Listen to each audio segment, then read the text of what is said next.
మహాభారతం అధ్యాయం 19. జరాసంధుని జననం. పాండవులు ఇంద్రప్రస్థపురాన్ని ఎంతో వైభవంగా పరిపాలిస్తున్నారు. యుధిష్ఠిరుడి ఇష్టులంతా ఆయన్ను రాజసూయాగం చేసి చక్రవర్తి పదవిని పొందాలని ప్రోత్సహించారు. ఆ రోజుల్లో కూడా పాలించడానికి గొప్ప ఆశయాలు ఉండేవని దీన్ని బట్టి తెలుస్తుంది. ఈ విషయంలో యుధిష్ఠిరుడు శ్రీకృష్ణుడి అభిప్రాయాన్ని కోరాడు. ధర్మపుత్రుడు తనను చూడాలని అడిగిన విషయం గుర్తుకు రావడంతో శ్రీకృష్ణుడు జవస్వాల రథంపై ఇంద్రప్రస్థపురానికి చేరాడు. నా వాళ్ళందరూ నన్ను రాజసూయాగం చేయాలని ప్రోత్సహిస్తున్నారు. రాజులందరితో మంచి అనిపించుకుని వాళ్లతో కప్పాలు కట్టించుకోగల ప్రజ్ఞ కలవాడే యత్నం చేసి చక్రవర్తి బిరుదు సంపాదించగలవాడే అనే అంశం మీ అందరికీ తెలిసిందే. నాకు నీవు సలహా ఇవ్వు. ప్రేమాతిశయంతో నీ మనసు మార్పు చెందదని, ఏ విషయంలోనైనా అనాలోచితంగానే పక్షపాతంగానే నువ్వు ఉండబోవని నాకు తెలుసు. ఇతరులకు సంతోషం కలిగిస్తుందని నీవు ఎన్నడూ సలహాలు ఇచ్చేవాడు కాదు. ఇతరులను సంతోషించడంలో నీకు సంబంధం లేదు.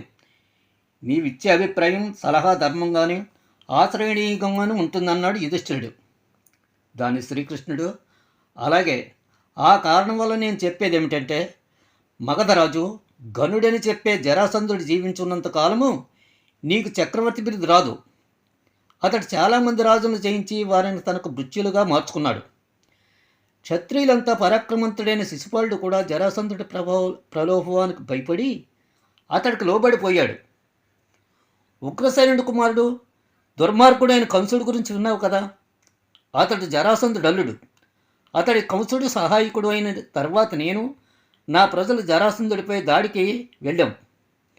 3 ఏళ్ల పాటు ఎడతెగని యుద్ధం జరిగింది. మేము ఓడిపోయామని చెప్పక తప్పదు. అప్పుడు మేము మధుర వదిలి పశ్చిమ దిశలో ఉన్న ద్వారకకు వెళ్ళాం. అక్కడ ఒక గొప్ప పట్టణాన్ని నిర్మించుకుని సుఖంగా సమృద్ధంగా జీవనం గడుపుతున్నాం.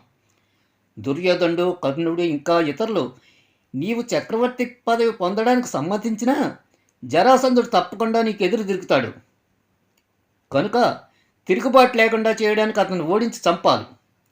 అప్పుడు నువ్వు రాజసూయం పూర్తి చేయడమే కాకుండా జరాసంధుడి వల్ల బందీలైన రాజులను విముక్తులు చేస్తే వారి స్నేహాన్ని, గౌరవాన్ని కూడా పొందుతావు. కృష్ణుని మాటలు విని యుధిష్ఠిరుడు, నేను ఒప్పుకుంటాను.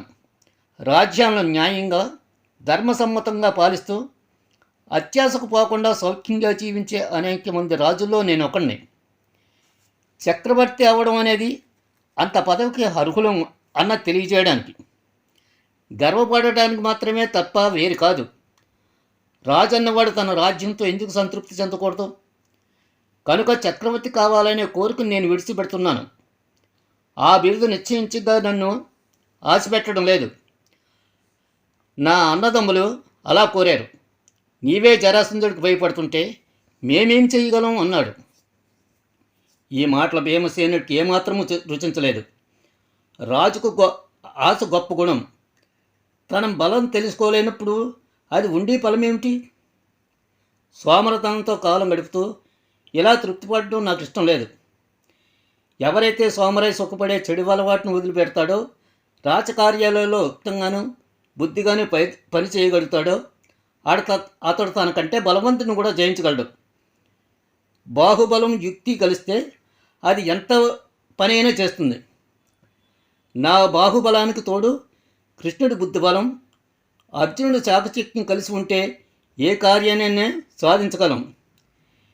ముగ్గురం కలిసి అనుమానాలు, భయాలు వీడి ఈ పనికి సిద్ధపడితే జరాసంధుని జయించగలం అన్నాడు భీమసేనుడు. కృష్ణుడు ఎలా అన్నాడు, జరాసంధుని నిశ్చయంగా చంపవలసిందే. మరణమే వాడికి తగింది. వాడు 86 మంది రాజపుత్రులను అన్యాయంగా కారాగారంలో ఉంచాడు. 100 మంది రాజులను హింసించి కోరికతో మరో 14 మంది రాజులు కోసం ఎదురు చూస్తున్నాడు. భీముడు, అర్జునుడు సమసిస్తేనే నేను వారితో వెళ్తాను. ముగ్గురం కలిసి ఆ మగధరాజుని యుక్తితో చంపి బందీలుగా ఉన్న రాజులను విడిపిస్తాం. ఇది నా ఆలోచన అన్నాడు. యుధిష్ఠిరుడు ఈ అభిప్రాయానికి ఇష్టపడలేదు. కేవలం చక్రవర్తి అనిపించుకోవడానికి మనకు తగిన ఆశ పెట్టుకోవడానికి, దానికోసం నా 2 కళ్ళైన భీమార్జునులను మృత్యువాతకు సిద్ధం చేసినట్లే. ఇలాంటి అపాయకర కార్యానికి నేను పంపను. రాజసూయాగం ప్రసక్తే లేదు, ఆ ప్రయత్నం వద్దన్నాడు యుధిష్ఠిరుడు. అర్జునుడు కలగ చేసుకుంటూ, మనం ఖ్యాతి చెందిన వంశంలో పుట్టాం. ధైర్యం, శౌర్యం, వీరకృత్యం లేకుంటే జీవితం ఫలితమేమిటి? క్షత్రియుడికి ఎన్ని సుగుణాలున్నా తాను కార్యసాధనకు పాటుపడకపోతే ఆ రాజుకు కీర్తి లభించదు. ఉత్సాహం జయానికి సూచిక. మనం చేపట్టిన కార్యం శక్తి యుక్తితో చేస్తే సంపదను పొందగలం. మంచి బలవంతుడైన అశ్రద్ధతో చేసే ఏ కార్యమైనా విజయవంతం చేయలేదు. తన బలాన్ని గుర్తించకపోతే ఓటమి తప్పదు.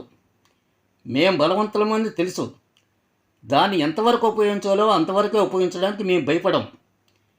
యుధిష్ఠిరుడు మనం యుద్ధం చేయడానికి అసమర్థులని ఎందుకు అనుకోవాలి? వృద్ధాప్యం వస్తే అడవులకు పోయి శేష జీవితాన్ని నియమానుసారంగా తపస్సు చేసుకోవాలి. ఇప్పుడు మేము వీరతత్వంతో మన వంశఘనతను నిలుపుతూ కాలాన్ని గడపాలి అన్నాడు. ఈ మాటలు వింటూ కృష్ణుడు ఆనందపడ్డాడు. భరతవంశంలో కుంతికి జన్మించిన అర్జునుడు మరే ఇతర సలహా ఇవ్వగలడు? వీరికి బలహీనుడికి కూడా మరణం తప్పదు కదా, వీరుడికి బలహీనుడికి కూడా మరణం తప్పదు కదా. కానీ క్షత్రియుడికి వంశాచారం ఏమిటి? శత్రువుని ధర్మయుద్ధంలో జయించి కీర్తి సంపాదించడమే. చివరికి యుధిష్ఠిరుడు జరాసంధుని విషయంలో సంహరించే విషయంలో అంగీకారం వ్యక్తం చేశాడు.